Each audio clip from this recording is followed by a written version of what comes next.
Michel, on est ici pour parler de Fort Cozap, un événement qui a pris une ampleur incroyable. D'ailleurs, cet été, vous avez eu un record d'achalandage. Mais j'aimerais parler d'abord des inscriptions pour l'an prochain. Ça, c'est absolument phénoménal, en 6 minutes. Oui, exactement. L'an passé, le chapiteau n'était même pas démonté qu'en 30 minutes, les inscriptions avaient été comblées. Et cette année, on avait pris justement une stratégie parce qu'on voulait donner la chance à tout le monde de s'inscrire. Donc, on a fait ça directement en ligne, sur le web. Les gens devaient s'inscrire par carte de crédit, comme on achète un billet de spectacle, tout simplement. Et en 6 minutes, moi, j'étais connecté sur justement la base de données de la billetterie et je pouvais voir tous ceux qui y étaient inscrits et je pouvais voir qui, justement, au fur et à mesure, pouvaient s'inscrire. Donc, en 6 minutes, ça affichait complet. C'était fantastique. J'avais même pas terminé de faire les entrevues un peu partout qu'on pouvait annoncer, il n'y a plus de place pour les inscriptions. Donc, bonne chance pour l'an prochain. Il y a des nouvelles équipes qui se sont inscrites et je vous dirais que la majorité des 22 équipes proviennent de la vallée de la Matapédia.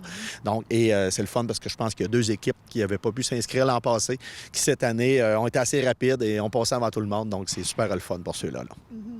Et cette année, les équipes ont eu beaucoup de spectateurs, une année record. Oui, c'est une année record depuis les 22 dernières années et je peux vous en parler parce que moi, je suis là depuis les 22 dernières années. Et cette année, on a vraiment frappé fort avec la programmation musicale et on a justement atteint un niveau que je te dirais, ça va être difficile d'aller plus haut que ça. Pas loin de 20 000 personnes et on a pu quantifier ça justement parce que la passerelle était fermée. Donc, les gens passaient au même endroit, sur le site, pour entrer sur le site de la Pointe et aller au chapiteau. Donc, ça nous a permis de quantifier justement le nombre de gens qui ont véhiculé sur le terrain. Donc, ça a été un gros succès. Le dimanche soir, près de 6 000 personnes sur le chapiteau. Donc, ça a été des records d'un bout à l'autre. Donc, évidemment, plus on a de monde, plus la programmation artistique est grosse, évidemment, plus les dépenses sont plus énormes. Donc, on a quand même un gros budget pour faire cet événement-là. Et je le rappelle toujours, Fort Cozap, c'est 3 événements en un. La famille, les équipes et le sport et le côté, justement, culturel qu'on a les soirs. C'est un petit plus qu'on offre aux spectateurs et aux équipes. Et Marc Dupré fêtait sa fête ce soir-là. Écoute, ça, c'est toute une aventure. Ça a pris près de 2 mois de négociation que j'ai commencé en novembre dernier.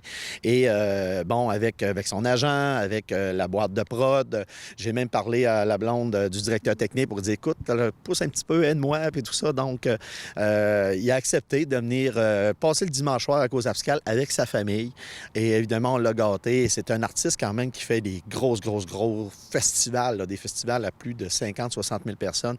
Et il a accepté de venir passer le dimanche soir de sa fête à Cozapscal. Et il a reparti, évidemment, il était vraiment heureux. On l'a bien reçu. On a fêté sa fête avec lui après le spectacle.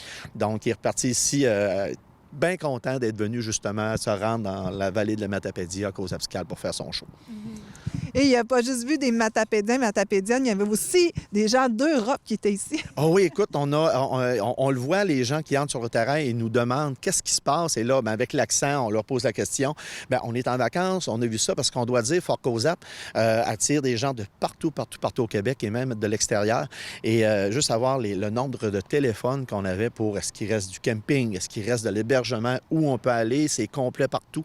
Donc, on voit que notre mission, justement, de faire grossir l'événement et de faire venir des gens dans la vallée de la Matapédia, c'est réussi, c'est mission accomplie. Donc, c'est super le fun et on voit que de plus en plus, les touristes prennent Cozapscal comme destination et prennent, je dirais, la vallée de la Matapédia. Ils passent une journée ici. Ensuite, ils font le tour parce qu'évidemment, on véhicule justement toutes les attractions au travers de ça dans la vallée. Là. Et il y avait un autre défi pour Fort Cozap cette année, c'était d'amasser des sous pour la passerelle.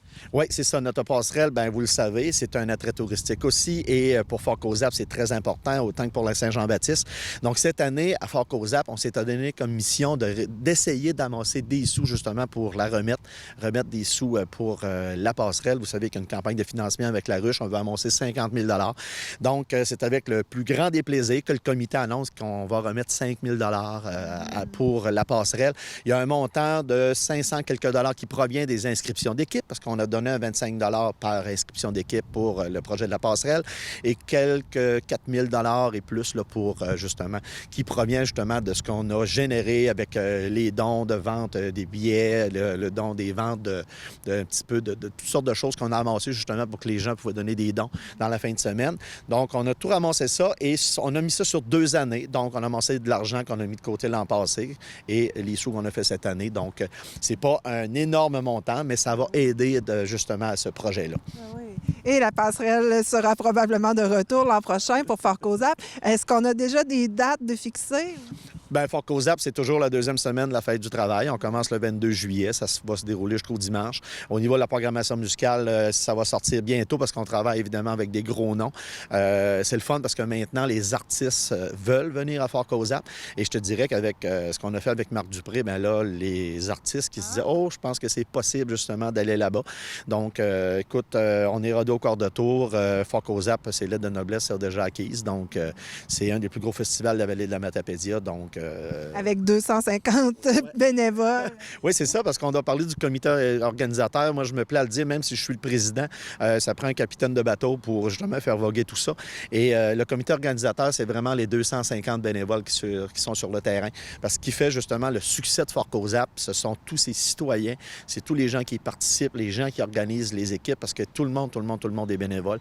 Donc, même s'il y a 8 personnes sur le comité qui gèrent chacun leur secteur, c'est les 250 personnes qui organisent ça, parce que sans ceux-là, ça n'existerait pas là. Un rendez-vous pour l'an prochain. Merci encore une fois, Michel. Merci beaucoup, Nathalie. Merci.